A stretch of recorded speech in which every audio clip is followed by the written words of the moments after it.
What if everything you've been told about being a good person is actually holding you back from being a truly great one? What if the path to your highest potential runs directly through your darkest, most forbidden inner territories? We spend our lives trying to be better, kinder, more disciplined. We suppress our anger, hide our envy, and bury our chaotic desires. We construct a perfect, polished version of ourselves for the world, a social media profile made flesh. But what if that polished version is a cage? And what if the key to unlocking your real power lies in the very things you've been taught to fear and reject? This isn't just another motivational speech. We're going to the psychological source code. This is the radical intersection of two of the most powerful minds of the last 2 centuries. A wild German philosopher who declared God dead, and a brilliant Swiss psychiatrist who dared to map the hidden geography of the human soul. I'm talking about Friedrich Nietzsche and Carl Jung. On the surface, they seem worlds apart. One a prophet of rebellion, the other a meticulous healer. But they were both chasing the same elusive prize, the state we call human wholeness. Let's start with Nietzsche, a man more misunderstood than almost any other philosopher. When you hear his name, you might picture nihilism and despair. But that's a profound misreading. Nietzsche was a philosopher of radical, unapologetic, life affirmation. At the heart of his vision was a concept twisted for over a century, the Übermensch, or overman.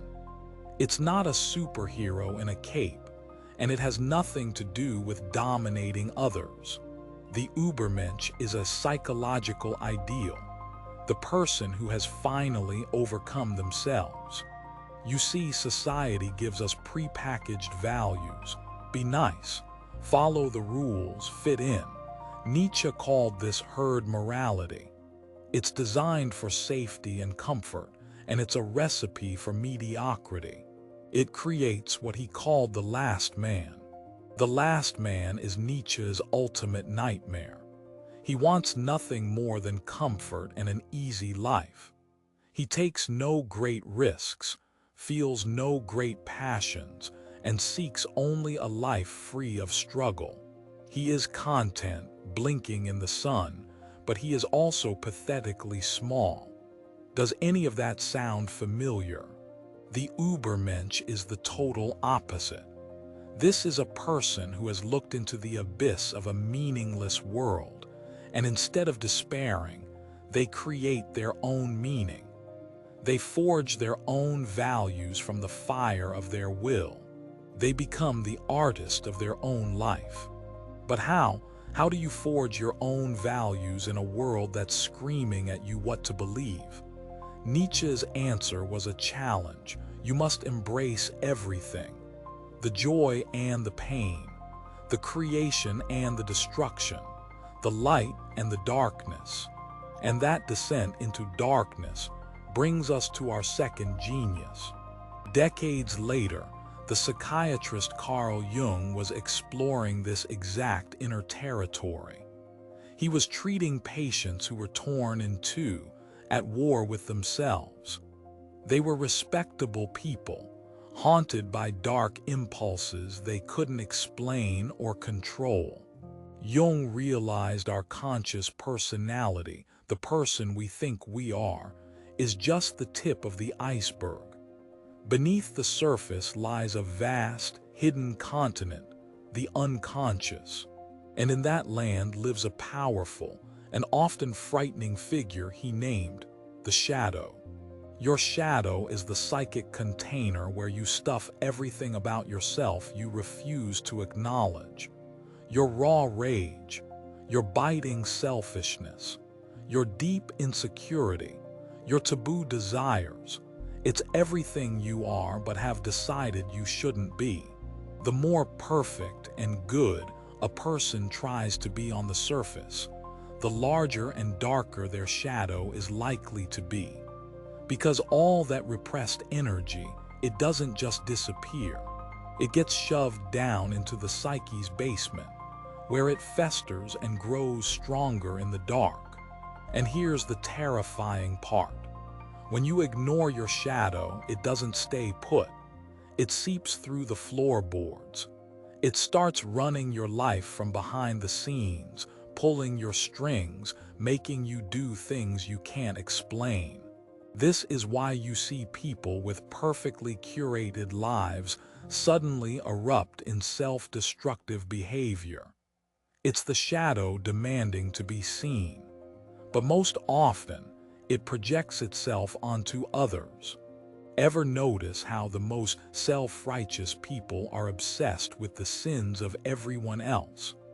That is a person screaming at their own reflection. They see their own unacknowledged flaws everywhere they look. This is projection, and it is the source of endless conflict. So Nietzsche's Übermensch, the self-creating master, and Jung's shadow, the disowned monster. What's the link? It is everything. They are two sides of the same coin. One is the destination, the other is the only path. The journey to becoming the Übermensch is the process of shadow integration. You cannot create authentic values if you're blind to half of your own being. You cannot master your destiny if a hidden saboteur is secretly at the controls. Nietzsche urged us to move beyond good and evil. This isn't a permission slip for immorality. It's a psychological instruction. Stop seeing yourself in these simplistic black and white terms. It's a demand to integrate the parts of you labeled bad, to become a stronger whole. Take the raw energy of aggression. Unchecked, it's destructive violence, but integrated and harnessed, it becomes assertiveness. It becomes the courage to stand up for yourself, the drive to compete and win. It's not about elimination. It's about transmutation. The Übermensch doesn't slay their inner dragon. They tame it. They learn its name and ride it toward their goals. This is the ultimate self-overcoming. So how do you actually do this? How do you descend into your own underworld and return with its treasures? Step 1 is the hardest. You must acknowledge the monster. Drop the facade and stop pretending you are only good and light. Admit that you have dark thoughts, ugly feelings, and selfish motives, just like every other human being. This requires brutal honesty. The easiest way to start is to notice your emotional triggers. What qualities in other people make you irrationally angry or disgusted?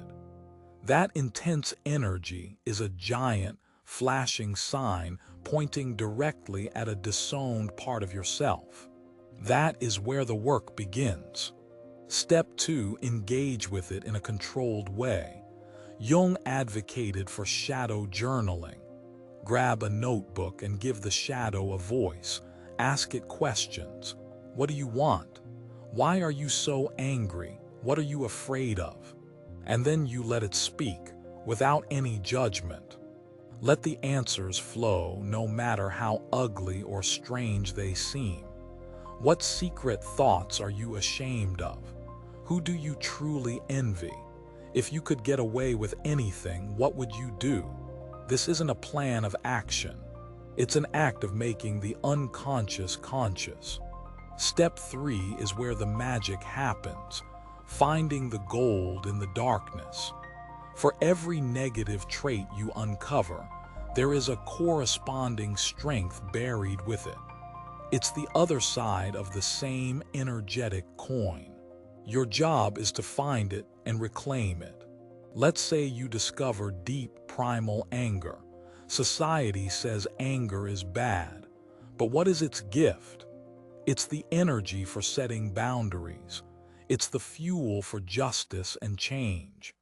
Integrated, that raw anger becomes powerful, focused assertiveness. The power to say no and fight for what's right. Or what if you find deep envy?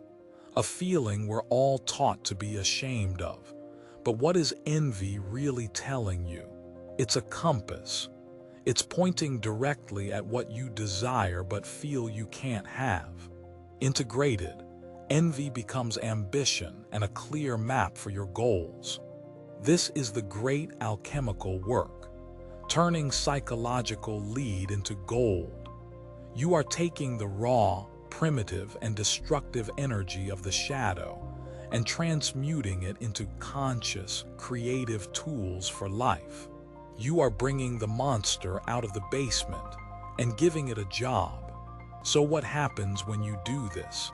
What does the integrated person look like? They're not a saint. In fact, they're far less perfect than the person busy hiding their flaws. They are something much better. They are whole. They are real. An integrated person has a certain gravity. They feel authentic and grounded. They aren't easily triggered by others because they're no longer at war with themselves. They can be deeply compassionate, but they can also be fierce and decisive when necessary. They have immense creative energy. Why? Because they're no longer wasting psychic fuel holding down their own inner chaos. All that liberated energy is now available for them to use, to build, to create, to truly live.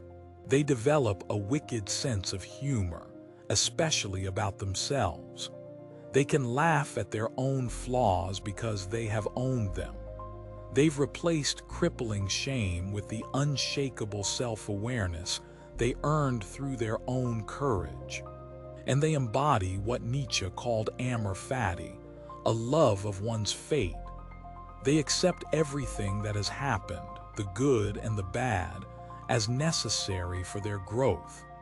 They wouldn't remove the ugly parts because they know those parts forged their greatest strengths. This is the ultimate liberation. It's not about becoming someone else, some flawless ideal. It's about finally, fully, and unapologetically becoming yourself. All of yourself. The brilliant parts, the messy parts, the divine parts, and the monstrous parts.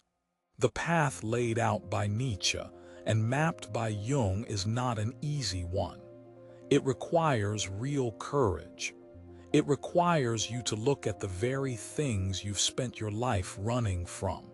It is a descent, but it is the only path to true self-mastery and unshakable freedom.